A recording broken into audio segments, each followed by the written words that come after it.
This channel does not promote any violent, harmful, or illegal activities. All content provided by this channel is meant for an educational purpose only. আরে কম দে কিন্তু খাঁটি দে। MDH Kashmiri লাল লঙ্কার গুঁড়ো। সমবায় সমিতি নির্বাচনকে কেন্দ্র করে বোমাবাজির অভিযোগ, উদ্ধার হয়েছে তাজা বোমা। এলাকায় পুলিশ রয়েছে। খেজুরি 2 ব্লকের জনুকা অঞ্চলের গোড়াহার সমবায় সমিতির ভোটকে কেন্দ্র করে এলাকায় বোমাবাজির অভিযোগ তৃণমূলের বিরুদ্ধে। বিজেপি সমর্থিত প্রার্থী অমৃত পাত্রর বাড়ি লক্ষ্য করে বোমা ছোড়ার অভিযোগ। পুলিশ গিয়ে বোমা উদ্ধার করেছে বলে জানা যাচ্ছে। অভিযোগ অস্বীকার শাসক দলের।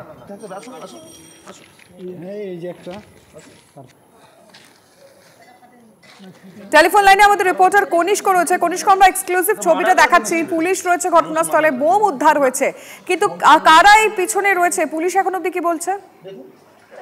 দেখো, পুলিশ খবর পেয়ে এলাকায় প্রবেশ করেছে এবং সেই তাজা বোমাটিকে উদ্ধার করেছে, কিন্তু এখনো পর্যন্ত যে এই ঘটনার পেছনে কারা রয়েছে, যদিও বিজেপি সমর্থিত বা বিজেপি নেতৃত্বের অভিযোগ, তারা ঘটনার পেছনে তৃণমূল কংগ্রেস রয়েছে। তৃণমূল কংগ্রেস সাফ মানা করতে পারে যে পঞ্চায়েত নির্বাচনের পর থেকে এই খেজুরি 2 নম্বর ব্লকের এই জনতা এলাকায় কিন্তু তাদের যথেষ্ট শক্তি ক্ষয় হয়েছে, যে কারণে বিজেপি এই সমবায় নির্বাচন যাতে কোনো রকম প্রতিদ্বন্দ্বিতা ছাড়াই জিততে চাইছে, যে কারণে পরিকল্পনা মাফিক নিজেরা ঘটনা ঘটিয়ে সমগ্র ঘটনার দোষ তৃণমূলের ঘাড়ে চাপানোর চেষ্টা করছে বলে এমনটাই অভিযোগ। ধন্যবাদ। এলাকায় যথেষ্ট উত্তেজনা। একেবারে ধন্যবাদ কনিষ্ক।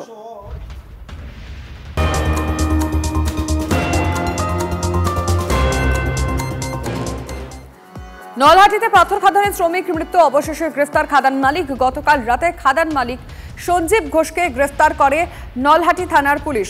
গ্রেফতারের পর এখনো পর্যন্ত কি কি জানা গেছে এবং কোথা থেকে তাকে গ্রেফতার হয়েছে সমস্ত ডিটেল আমাদের রিপোর্টার হিমাদ্রির কাছ থেকে জানবো। হিমাদ্রি। নলহাটি থানার পুলিশ নলহাটি থেকে গ্রেফতার করেছে খাদান মালিককে, সন্দীপ ঘোষ অথবা গুলু ঘোষকে।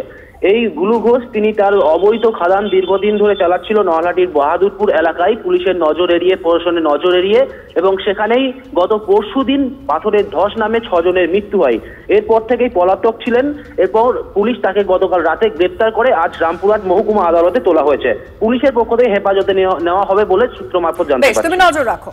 যদি MDH কিচেন কিং কিচেনে থাকি তো আমরা যা ইচ্ছে তৈরি করতে পারি। বেগুনের ভর্তা, আলু কপি, ভিন্ডি মশলা, আরো অনেক কিছু। MDH